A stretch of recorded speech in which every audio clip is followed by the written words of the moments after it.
Mr. Speaker, what's become abundantly clear with this cover-up is that the Prime Minister is nothing but a fake feminist.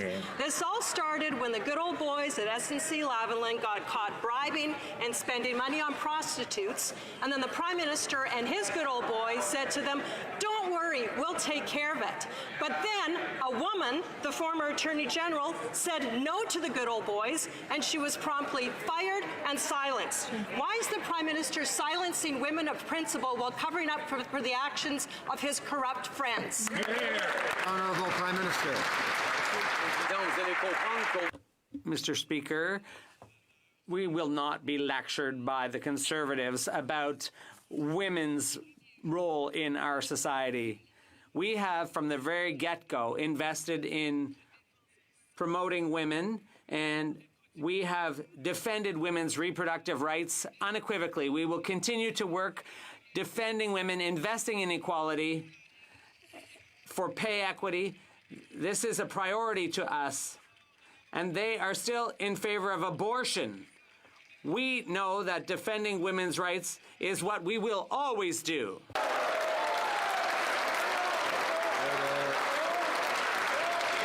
The Honourable Opposition House Leader. Well, Mr. Speaker, the Prime Minister is really good at yelling and screaming at women, as the member from Whitby knows, and he's also a very good actor.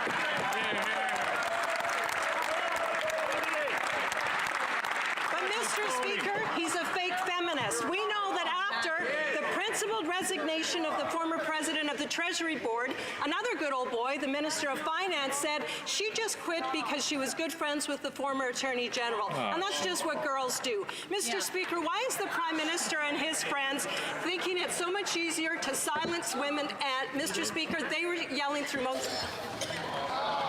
Order.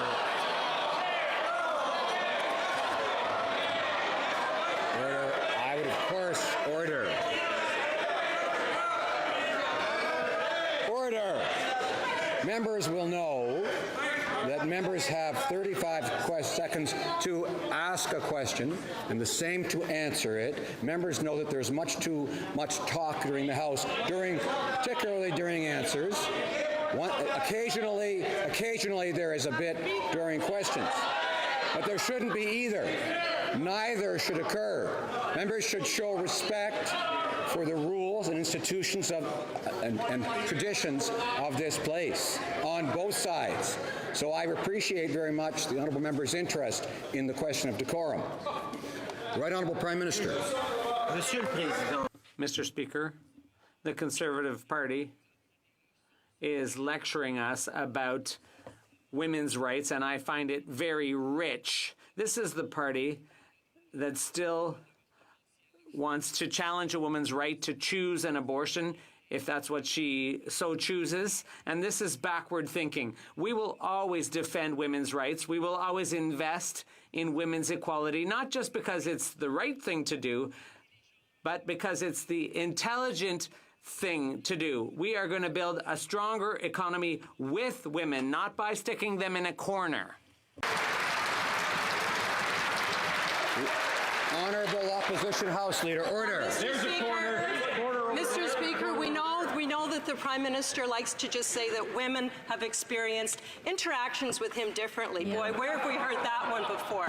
But, Mr. Speaker, we know what the Liberal member from Whitby said. She had an experience where the Prime Minister phoned her and yelled and screamed at her so loudly her husband could hear it through the phone.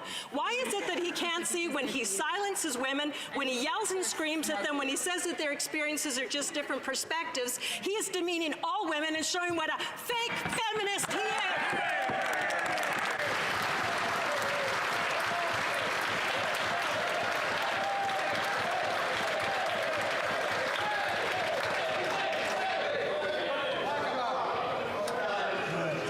Order. I'm sure members will all share the concern about having quiet during question period. We've just heard. The Right Honourable Prime Minister. Mr. Speaker, let me just say that I would be delighted if the Leader of the Opposition was trying to prove himself a better feminist than me. I think that would be a great thing for our democracy, for the Leader of the Opposition to defend women's causes, to stop opposing budgets that help women, to stop voting against investments in help to underprivileged women and organizations that help women. Mr. Speaker, if the Leader of the Opposition wants to be a better feminist than me, I wish him good luck. That would be a great thing.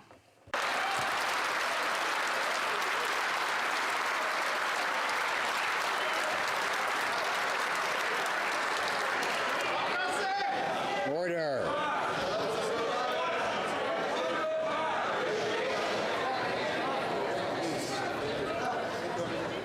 The honourable member for Calgary Nose Hill.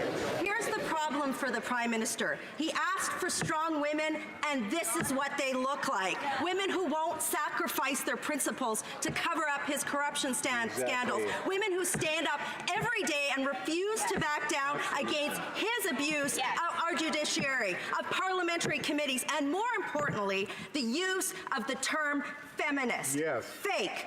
I'll ask one more time. If this Prime Minister is such a feminist, why is he muzzling the former Attorney General? Right Honourable Prime Minister.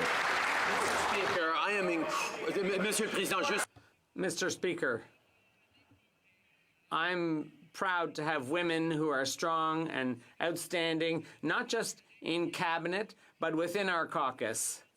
Outstanding women who continue to contribute hugely every day to building a stronger Canada, where there's equality between the sexes, where there's opportunities for Indigenous people who, as partners in what we're doing. We've brought 825,000 people out of poverty since we took office because we're investing in the middle class and those who are working hard to join it. It seems the only women the Prime Minister is proud of are those who use their reputation to do his dirty work. And that's wrong. That's not a feminist. There's a reason why he used. They experience things differently, both in the Creston groping scandal and in Lab Scam. It's because he wants women to think and take the message that if they accuse him, a powerful man, of wrongdoing, then it's them to blame. And that's wrong. Why is the Prime Minister only letting his good old boys do all the talking? Honourable Prime Minister. Mr. Speaker, I'm very happy to talk about all the things this government is doing to protect and promote women's rights. We're providing health care services, sexual and reproductive health care services to women in Myanmar. We've created a position for protecting women in peace and security. We have an LC in peacekeeping operations. We're protecting and defending women's rights in Saudi Arabia, which the Conservatives never did. We've played a role in the G7.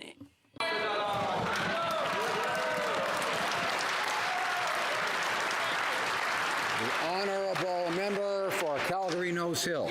Oh no, Mr. Speaker. What this Prime Minister is doing, the only thing that he has been doing, is moving hell and high water to protect a company that stands accused of bribing Muammar Gaddafi's sons with prostitutes. And he's been doing that while muzzling strong, principled women. That's not what a feminist looks like. No. That's not walking the talk.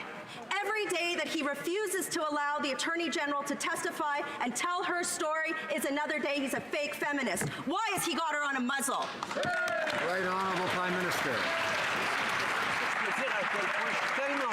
Mr. Speaker, I'm so happy that we're talking about women's rights because this government has invested millions and millions of dollars in helping women all across the country, and we'll keep on doing just that. It's the Conservatives who keep voting against our measures for equality between the sexes and giving more opportunities to entrepreneurial women. We will continue investing in women all across the country and around the world. It's a priority in order to build a better world